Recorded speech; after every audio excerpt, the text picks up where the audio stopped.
Hello student, आज हम लोग देखेंगे झारखंड बोर्ड क्लास 12 का मॉडल सेट में जो क्वेश्चन आए हुए हैं पी ब्लॉक एलिमेंट केमिस्ट्री से। ठीक है, चलो देखते हैं ग्रुप 15 एलिमेंट में क्या क्या है और क्या क्या नहीं है। सबसे पहली बात, मोस्ट ऑफ द पॉइंट की पॉइंट्स जानना बहुत जरूरी है। सबसे छोटी छोटी चीजों को पूछा जा रहा है, जैसे कि most stable hydride, least stable hydride, lowest boiling point hydride का, strongest base, strongest reducing agent, फिर और ही बहुत कुछ।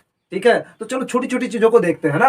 सबसे पहले तो जानो कि पी ब्लॉक के 15 ग्रुप में कौन कौन सा एलिमेंट है। नाइट्रोजन, फास्फोरस, आर्सेनिक और हम लोग इसको ऐसे याद करते हैं ना, पंजाब असम सब बिहार, ना पंजाब असम सब बिहार। ठीक है, नाइट्रोजन, फास्फोरस, आर्सेनिक, एंटीमनी और बिस्मथ। अब इसमें सबसे ज्यादा अगर एनामलस बिहेवियर शो करता है तो ये है नाइट्रोजन, जिसका कोई एलोट्रोपी ही नहीं होता है। क्या नहीं है, ये कभी भी कोई एलोट्रोपी शो नहीं करता। जैसे कार्बन अपना एलोट्रोपी शो करता है, वैसे नाइट्रोजन शो नहीं करता। और इस ग्रुप में यही एक एलिमेंट है जो पी पाई मल्टीपल बॉन्ड शो करता है। क्या पी पाई मल्टीपल बॉन्ड शो करता है। और भी बहुत कुछ है, जैसे जैसे इसके क्वेश्चन खुलेंगे हम लोग उसको देखेंगे। ठीक है, अब सबसे पहली बात कि हाइड्राइड के बारे में कुछ चीज जान लेते हैं। ठीक है, तो हम लोग क्या पढ़े ना, पंजाब असम सब बिहार। ओके, ये याद रखने का तरीका। अब क्या है, सबसे पहला टॉपिक, इसका बॉइलिंग पॉइंट क्या होता है हाइड्राइड का। हाइड्राइड का बॉइलिंग पॉइंट सबसे ज्यादा बिस्मथ का BiH3, फिर SbH3, फिर नाइट्रोजन NH3, फिर आर्सेनिक और फिर PH3। सबसे ज्यादा किसका है, बिस्मथ हाइड्राइड। ठीक है, तो BiH3 सबसे ज्यादा क्या है बॉइलिंग पॉइंट। देन अब आता है स्टेबिलिटी में। अब स्टेबिलिटी में हम लोग ऊपर से नीचे उतर जाओ।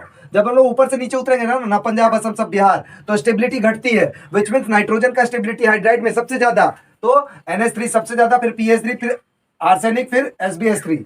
ये रहा स्टेबिलिटी का कंडीशन इसका।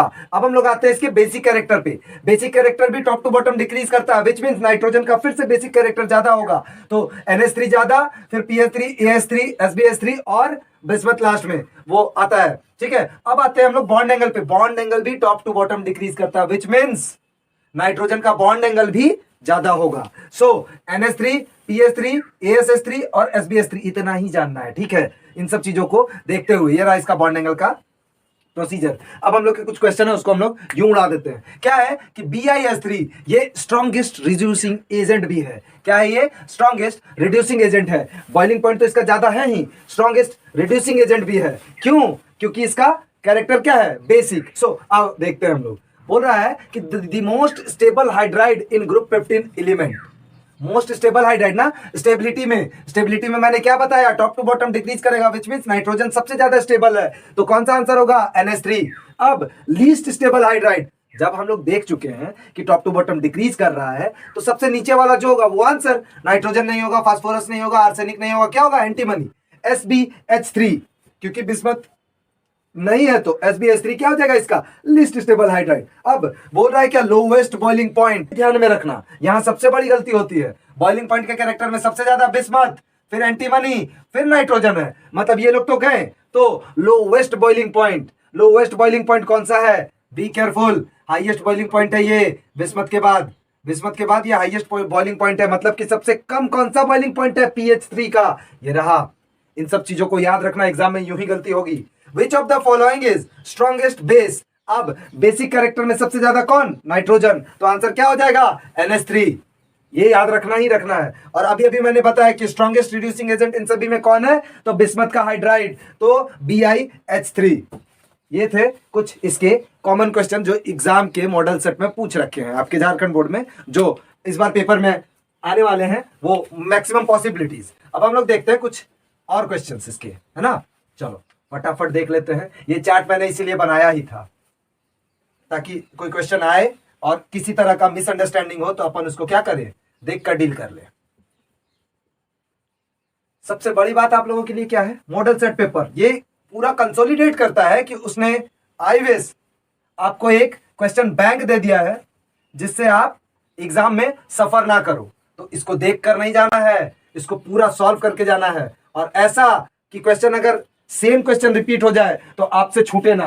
क्या करना है, सेम क्वेश्चन अगर रिपीट हो जाए तो आपसे वो क्या ना हो, छूटे नहीं। तो इस बात को आप ध्यान रखेंगे, ठीक है। चलो हम लोग इसको शुरू करते हैं। हम लोग शुरू करते हैं अगला क्वेश्चन। अगला क्वेश्चन मेरे पास कुछ क्वेश्चंस हैं, देख लेते हैं पहले वो, ताकि हम लोग उसको डील कर पाए। तो क्या है कि एटॉमिसिटी ऑफ फास्फोरस। अब सवाल क्या है ना, अब कुछ छोटे छोटे क्वेश्चन हम लोग करने वाले हैं, ठीक है। जैसे कि दो क्वेश्चन है, ये बहुत जरूरी है, ये दोनों बहुत जरूरी है। क्या है, मैं शॉर्ट फॉर्म लिखूंगा, विच of the following does not exist. देखो ये जरूरी नहीं है कि हम लिख क्या रहे हैं, ये जरूरी है कि क्या हमें ये सब पता है या नहीं, ये बहुत जरूरी है। PCl5, B, nitrogen, NCl5।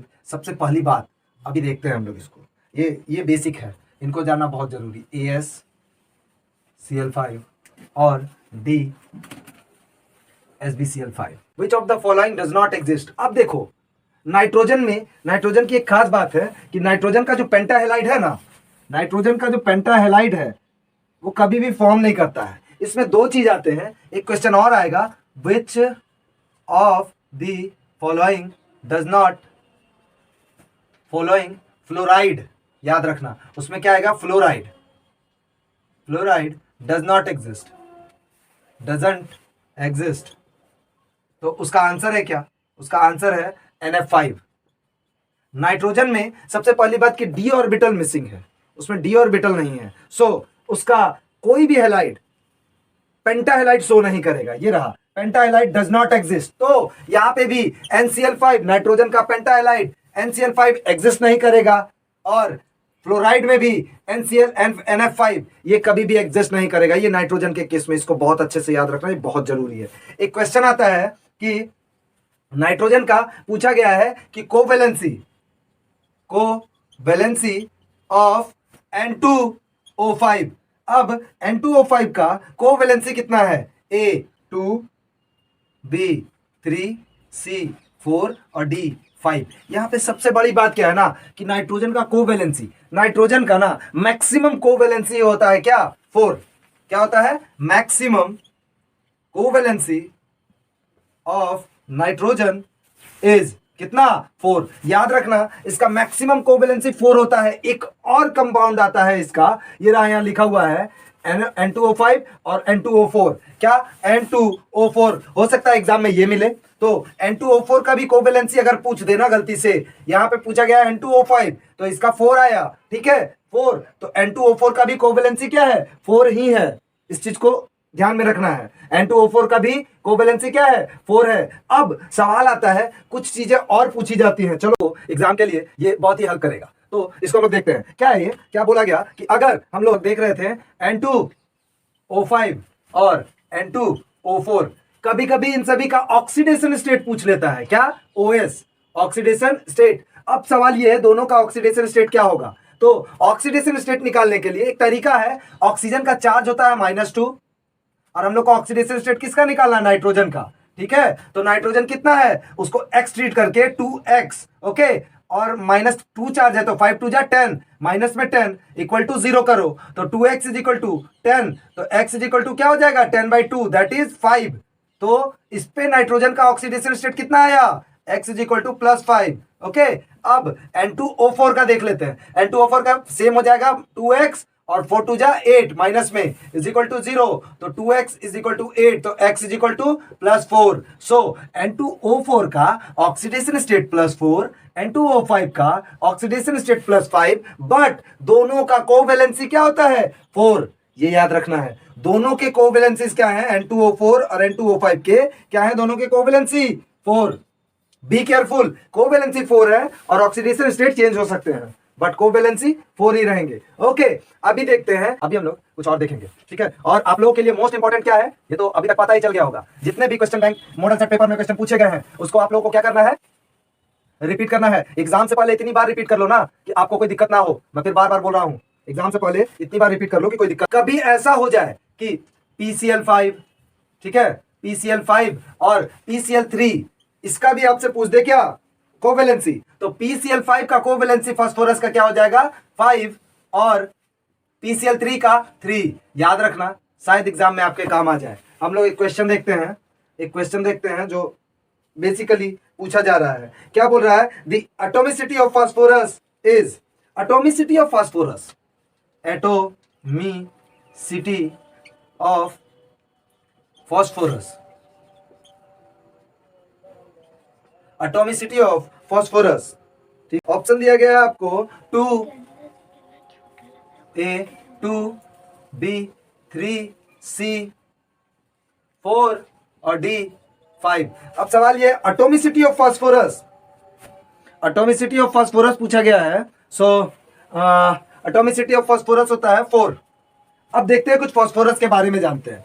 Phosphorus में PCl5 अभी हम लोगों ने देख लिया, उसका कोवेलेंसी क्या है +5, PCl3 कोवेलेंसी इज 3, एटॉमिसिटी इसका 4 होता है जो कि व्हाइट फास्फोरस के नाम से जाना जाता है। अब फास्फोरस के बारे में एक और सॉल्यूशन क्या है कि फास्फोरस को हम लोग वाटर में रख सकते हैं, कैप्टन वाटर, और इसमें वैकेंट डी ऑर्बिटल का वैलेंस शेल 0 होता है। ठीक है, ऐसे करके क्वेश्चन भी पूछे गए हैं आपके क्वेश्चन मॉडल सेट में। ठीक है, अपन उसको भी देखेंगे और कुछ और बेसिक नोट्स कि अमोनिया को हम लोग कैसे प्रिपेयर करते हैं, तो उसका प्रोसेस क्या होता है, हेबर प्रोसेस, नाइट्रिक एसिड के लिए ऑसवाल्ड प्रोसेस, सल्फ्यूरिक एसिड के लिए कॉन्टैक्ट प्रोसेस और क्लोरीन के लिए डेकन्स process.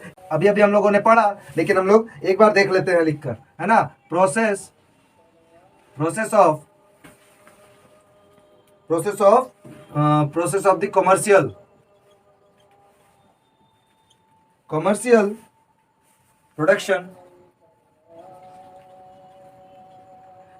Production of nitric acid. ए क्या है, हैबर प्रोसेस,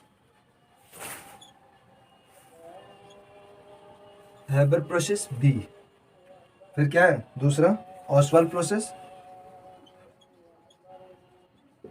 प्रोसेस, सी, क्या है नेक्स्ट, कॉन्टैक्ट प्रोसेस, और डी क्या है, डेकेन्स प्रोसेस। अभी देखो इन सभी में आपको जानना क्या है कि हम लोग का commercial process of nitric acid अभी हम लोगों ने क्या देखा, ऑसवाल्ड प्रोसेस, आंसर तो मिल गया। अब बाकियों को भी देख ले, ये किसके लिए है, क्लोरीन के लिए, और ये contact process sulphuric acid which means H2SO4, okay. और हैबर प्रोसेस किसके लिए है, हैबर प्रोसेस है अमोनिया के लिए, किसके लिए, अमोनिया, विच मींस, को फटाफट साफ कर लेते हैं। Most important model set, exam से पहले इतनी बार बना लो, मैं बता रहा हूं बार बार, इतनी बार बना लो कि आपको एग्जाम में दिक्कत ना हो, सारे क्वेश्चन यहीं से घूमते फिरते नजर आएंगे। Which of the following ions gives brown ring test? क्या पूछा, which of the following ion give brown ring test? पहला नाइट्रेट। देखो क्या है ना कि एग्जाम से पहले इन सभी को 2-3 बार 4 बार लगा लोगे ना, तो ये पूरा का पूरा याद हो जाएगा, मैं बता रहा हूं बार बार। कार्बोनेट, सी क्या है ये, सल्फेट,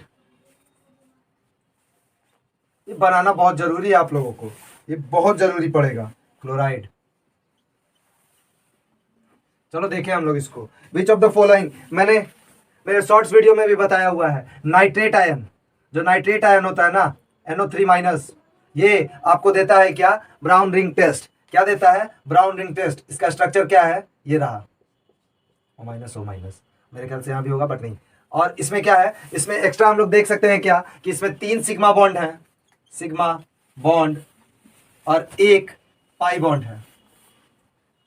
कितना, 3 सिग्मा बॉन्ड, 1 2 3, और डबल में 1 पाई बॉन्ड होता है, पाई, और ये रहा सिग्मा, ये रहा सिग्मा, ये रहा सिग्मा। तो क्या हो गया, नाइट्रेट आयन क्या बनाया, nitrate ion brown ring test देता है। Which of the following gives brown ring test, that is nitrate ion. अब हम लोग अगर कभी ऐसा पूछ दे कि नाइट्रोजन का एटॉमिसिटी क्या हो जाएगा, N2 का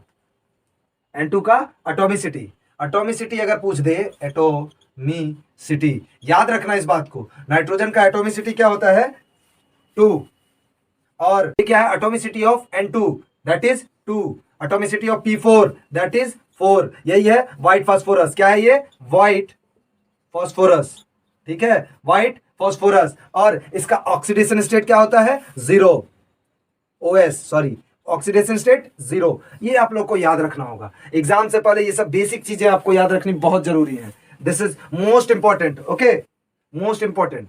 अब हम लोग इस वाले पूरे सेक्शन को क्या करते हैं, पूरा रब कर लेते हैं, ताकि हम लोग को कुछ स्ट्रक्चर बनाने में और उनके आंसर करने में मदद मिले, है ना। चलो, कुछ का जरूरत पड़ेगा वो हम लोग देख लेंगे। मोस्ट इंपॉर्टेंट है model set paper, be careful. The number of POP bond, POP bridge, इस सारे क्वेश्चन को मैंने अपने शॉर्ट्स वीडियो में बता रखा है, बट फिर भी हम लोगों को तो ये पूरा करना ही है। POP bridges in the structure of, in the STRUC structure of P4O10। अब सवाल ये है कि फास्फोरस का P4O10 का स्ट्रक्चर क्या होता है और इसमें पीओपी बॉन्ड कितने होते हैं, वो अब हम लोग को काउंट करना होगा। 3 है, 3, 4, 5 और D 6। ओके, अब चलो इसके बारे में, ये बहुत ही अच्छा क्वेश्चन है, बेसिकली ये बहुत ही अच्छा क्वेश्चन है। अब सबसे पहले हम लोग को इसका स्ट्रक्चर बनाना आना होगा, है ना, तो बनाते हैं। P4O6, P4O10, P P P P 4P हो गया। अब O10 POP POP POP POP हो गया। अभी क्या है कि 2 POP बॉन्ड ऐसे बनते हैं, ऐसे, ठीक है। अभी क्या हो गए, टोटल कितने हो गए, 1 2 3 4 5 6 7 6 7 8 9 और ये रहा 10। अब क्या करते हैं हम लोग, इसमें क्या दिख रहा है हम लोग को, यहाँ सबसे बड़ी बात क्या है कि अब हम लोग को यहाँ पे पीओपी बॉन्ड काउंट करने होंगे। पीओपी बॉन्ड क्या है, 1 2 3 4 और ये बीच वाला 5 और एक ये 6। कितने पीओपी बॉन्ड मिले, 6। ध्यान रखिएगा इस बात को, इसमें पीओपी बॉन्ड जो पूछा गया है कितना है, वो 6 है, ठीक है। और बट हम लोग पहले एक चीज और देख ले, इसी के सिमिलर एक क्वेश्चन और है। एक क्वेश्चन है P4O6। अभी हम लोगों ने क्या देखा, P4O10, इसका भी पीओपी बॉन्ड जो है ना, पीओपी बॉन्ड इसमें भी कितना है, 6 ही है। बी केयरफुल, इसमें भी 6 ही है। स्ट्रक्चर देख लो एक बार और, P P P P, फिर से POP POP POP POP POP POP, but यहां पे बस क्या हो जाता है, लोन पेयर आ जाता है, क्योंकि O6 यहां पे कनेक्ट हो गया। क्या है ये, पीओपी। पीओपी कितना हो गया, 1 2 3 4 5 और 6। यहां भी टोटल कितने पीओपी बॉन्ड है, 6। तो अगर क्वेश्चन आपके मॉडल सेट में P4O10 का दिया हुआ है, हो सकता है एग्जाम में पूछ दे P4O6, तो आपको दोनों का पता चल गया, दोनों का पता भी चल गया और दोनों के अपने डायग्राम्स भी देख लिए, ठीक है। इसके कुछ इंटरनल्स होते हैं, वो भी हम लोग देखेंगे, बट अभी हम लोग ये पहले ये पूरा शेड्यूल खत्म कर लें जल्दी से जल्दी, है ना। चलो हम लोग अगले क्वेश्चन पे चलते हैं, और अगला क्वेश्चन क्या है वो देखते हैं। अब हम लोग जल्दी जल्दी इसको खत्म करेंगे।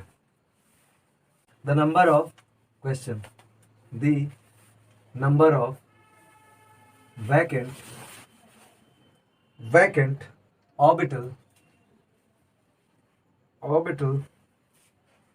orbitals in the valence shell of phosphorus,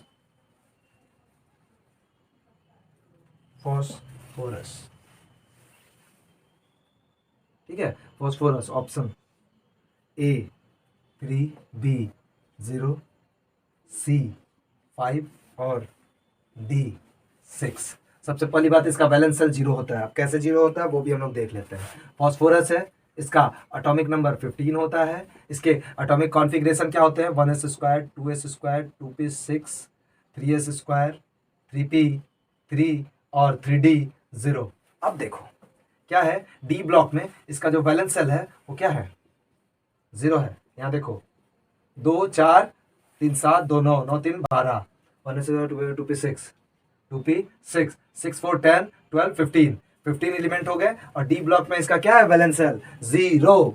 क्या है इसमें डाला हुआ है, 0। यहीं से ये पता चलता है कि इसका वैकेंट डी ऑर्बिटल क्या होता है, वैकेंट डी ऑर्बिटल में वैलेंस शेल वो 0 है। ठीक है, अब हम लोग को देखने को मिलेगा ऑक्सीडेशन स्टेट कैसे हम लोग इजीली निकालेंगे। Identify the oxo acid in which phosphorus exists in +5 oxidation state A, H3PO3, B, H3PO2, C, H3PO4 या D, क्या ये H4P2O6। चलो एक एक करके इसको बनाते हैं ना। अब हम लोग इसको एक एक करके बनाते हैं, ऑक्सीडेशन स्टेट कैसे निकलता है देखते हैं। H3PO3, मैं बता रहा हूं इस बात को ध्यान रखना, ऑक्सीजन पे चार्ज होता है -2, हाइड्रोजन पे चार्ज होता है +1। अब हम लोग इसको निकालना शुरू करेंगे। हाइड्रोजन पे चार्ज +1 तो 3 है ना, तो 3 × 1 + x, क्योंकि फास्फोरस का निकाल रहे हैं इसलिए उसको x माना। और ऑक्सीजन पे चार्ज अभी मैंने बताया -2, तो -2 3 जा -6, सो यहाँ पे प्लस है तो plus minus minus, so x is equal to x - 3 is equal to 0, तो x इज इक्वल टू क्या हो गया, +3, x इज इक्वल टू +3। अभी यहाँ तो आया नहीं, H3PO3 में फास्फोरस का ऑक्सीडेशन स्टेट है +3, तो ये तो हो गया कैंसिल। अब आ रहे हैं हम लोग H3PO2 में। H3PO2 में क्या हो जाएगा, 3 + x - 4 = 0, तो यहाँ तो x इज इक्वल टू +1 आ रहा है, मतलब कि इसका ऑक्सीडेशन स्टेट +1 आ रहा है, ये भी कट। H3PO4 यहाँ पे क्या आ जाएगा, 3 + x - 8 = 0, यहाँ पे आंसर आया +5। ऑक्सीडेशन स्टेट +5 फास्फोरस का किसमें है, H3PO4 में। और एक और चेक कर ही लेते हैं, इसका ऑक्सीडेशन स्टेट क्या हो जाएगा फास्फोरस का, H4P2O6। कभी एग्जाम में आ जाए तो कर लेना, क्या है ये, 4 + 2x - 12 = 0, तो ये क्या हो जाएगा, 2x = 8, तो x इज इक्वल टू +4। कितना है ऑक्सीडेशन स्टेट इसका, इसमें फास्फोरस का ऑक्सीडेशन स्टेट +4 है, हम लोगों ने देख लिया, +1 +3 +4 +5। कभी भी इन सभी में से और कोई क्वेश्चन आ जाए तो इसी तरह निकाल लेना, ठीक है। चलो हम लोग देखते हैं कि अगला कोई क्वेश्चन और है क्या। अगला क्वेश्चन, एक क्वेश्चन पूछता है, उससे पहले हम लोग देख लेते हैं अमोनिया, हम लोग बात कर चुके हैं इस पे, ऑक्सो एसिड और डाइबेसिक। अब इसी पे हम लोग देख लेते हैं बेसिसिटी, ठीक है, बेसिसिटी, डाइबेसिक, ट्राइबेसिक और क्या बोलते हैं उसको, टेट्राबेसिक। तो चलो हम लोग देखते हैं, क्वेश्चन पूछा गया है कि विच ऑफ द फॉलोइंग, ये शॉर्ट फॉर्म है, which of the following acids is a dibasic. Question में पूछा गया डाइबेसिक, ठीक है। हम लोग को निकालना है, ऑप्शन क्या है वो देख लेते हैं। H3PO3, B क्या है, H3PO2, C क्या है, HPO3 और D क्या है ये, H3PO4, ठीक है। इसके लिए मुझे शायद इन लोगों को रब करना होगा, क्योंकि हम लोग को डायग्राम बनाकर देखना होगा इसे, ठीक है। और डायग्राम बनाकर देखने के लिए मुझे इसे साफ करना ही होगा। ऊपर वाला मैं रहने दे रहा हूँ, एक ही बार हम लोग उसको रब करेंगे। क्या है देखो, अब सवाल ये है कि बेसिसिटी हम लोग कैसे जज करते हैं, वो बहुत जरूरी है। जैसे कि कोई स्ट्रक्चर है पहला H3PO3, ठीक है, तो फास्फोरस को मिड में रखेंगे और अब एक बॉन्ड हम लोग ऊपर देते हैं, ये रहा, और इसके साथ एक OH, 2 OH और एक हाइड्रोजन फिक्स, 3 हाइड्रोजन और 3 ऑक्सीजन। बट यहाँ पे इसका बेसिसिटी कितना है, 2। देखो किसी भी कंपाउंड में, इस वाले कंपाउंड के स्ट्रक्चर में क्या आया, जितने OH ग्रुप होंगे ना उतनी बेसिसिटी होगी। 2 है तो ये क्या हो जाएगा, डाइबेसिक।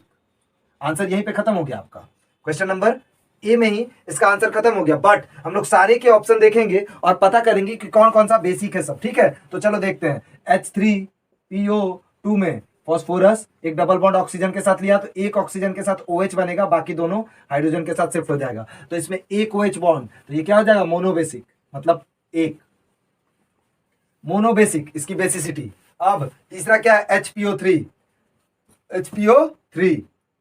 HPO3 को कहाँ बना लिया जाए, यहाँ बना लेते हैं HPO3, तो P के साथ ऑक्सीजन, फिर एक और OH लेगा क्या, नहीं लेगा, एक और O दे दो तो ये 2 हो जाएगा, और एक आएगा ये O के साथ H, ये भी मोनोबेसिक है जहां तक मैं जानता हूं, ये भी मोनोबेसिक ही होगा, ठीक है। चलो ये भी मोनोबेसिक है। अब एक लास्ट वाला जो आता है H3PO3, ये इसको देखने में सही रहेगा। H3PO4 ये क्या है, phosphorus, double bond O, OH, OH और OH, क्या है ये, 4 ऑक्सीजन और 3 हाइड्रोजन, ये कितना आया, दिस इज ट्राइबेसिक, ट्राइबेसिक करना होगा और हम लोग आगे चलेंगे। देखो क्वेश्चन जरूरी नहीं है, कॉन्सेप्ट जरूरी है, बी केयरफुल। ऑल नीड क्या है, कॉन्सेप्ट पे है, सारा नीड कॉन्सेप्ट पे है। आपके कॉन्सेप्ट जितने क्लियर होंगे, diagrams, basicity, oxidation state, atomicity, कुछ भी